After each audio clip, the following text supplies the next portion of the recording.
বরাক উপত্যকায় মন্ত্রিত্ব নিয়ে জল্পনা তুঙ্গে। মন্ত্রিসভার সম্প্রসারণ প্রসঙ্গে অসমের মুখ্যমন্ত্রী হিমন্ত বিশ্ব শর্মা রাজ্যপালের সঙ্গে সাক্ষাতের পর থেকেই বরাকের মন্ত্রিত্ব নিয়ে নানা জল্পনা কল্পনা শুরু হয়েছে। মন্ত্রিত্বের দৌড়ে কারা রয়েছেন? চর্চায় আছেন কাছাড় জেলার লক্ষ্মীপুরের বিধায়ক কৌশিক রায় এবং শ্রীভূমি জেলা থেকে পাথারকান্দির বিধায়ক কৃষ্ণেন্দু পাল। আমাদের সঙ্গে এই মুহূর্তে শ্রীভূমি থেকে রয়েছেন প্রতিনিধি মিষ্টু দত্ত। মিষ্টু, মন্ত্রিসভার সম্প্রসারণ হচ্ছে, কারা কারা রয়েছেন এই সম্প্রসারণে?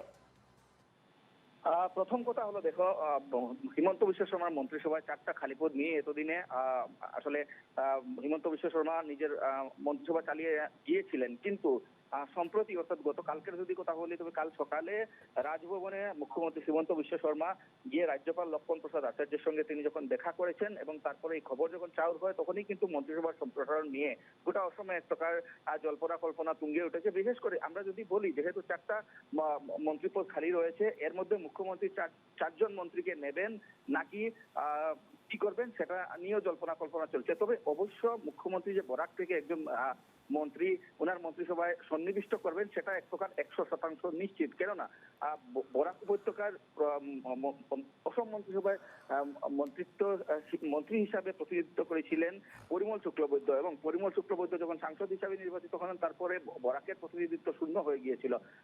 তখন কিন্তু মুখ্যমন্ত্রী প্রচারে এসে বারবার বলেছিলেন যে বরাক উপত্যকা থেকে একজন তিনি মন্ত্রী সন্নিবিষ্ট করবেন। এমনকি তিনি পাথারকান্দি সমষ্টিতে দাঁড়িয়ে তিনি উল্লেখ করেছিলেন যে পাথারকান্দির বিধায়ক কৃষ্ণেন্দু পালকেই মন্ত্রী হিসাবে হয়তো জনতা দেখতে পাবেন। আর বিশেষ করে পাথারকান্দি সমষ্টির বিধায়কের কথা কেন উল্লেখ করছি, কারণ হলো পাথারকান্দি এবার যখন লোকসভা নির্বাচন হয়েছিল, করিমগঞ্জ লোকসভা আসনটি নিয়ে যথেষ্ট চর্চা হয়েছিল। কেননা করিমগঞ্জ লোকসভা আসনটি সংরক্ষণ মুক্ত হওয়ার পরই দেখা গিয়েছিল যে সংখ্যালঘু ভোটারের সংখ্যা বেশি। তেমন অবস্থায় মুখ্যমন্ত্রী অর্থাৎ কৃপানাথ মাল্লা প্রার্থী ছিলেন, তখন উনাকে জয়ী করাতে পাথারকান্দি সমষ্টির ভূমিকা ছিল লক্ষণীয়। পাথারকান্দি সমষ্টি আসলে সেই ভোটের পরিসংখ্যানে শীর্ষস্থানে ছিল। অপরদিকে যদি বলি, তবে বিজেপির যে সদস্য ভর্তির যে অভিযান চলছে, সেই সদস্য ভর্তির অভিযানেও কিন্তু পাথারকান্দি সমষ্টি যথেষ্ট শীর্ষে রয়েছে।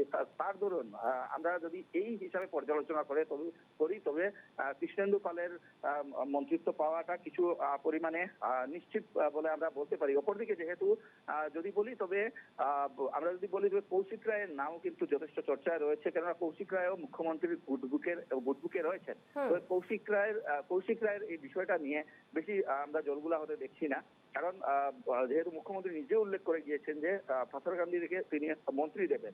এবার যদি আমরা রাজনৈতিক প্রেক্ষাপটের কথা চিন্তা করি, তবে দেখা যাচ্ছে যে এখানে আমরা যদি বলি, তবে পরিমল শুক্লবৈদ্য যিনি পূর্বে মন্ত্রী ছিলেন, তিনি ছিলেন একজন বাঙালি নেতা। অপরদিকে আমরা যদি বলি, তবে বরাক উপত্যকায় বাঙালিদের সমান্তরালভাবে হিন্দিভাষীদেরও যথেষ্ট প্রাধান্য রয়েছে ভোটের ক্ষেত্রে। সেই ক্ষেত্রে যদি বলি, কৌশিক রায় হচ্ছেন হিন্দিভাষী একজন নেতা।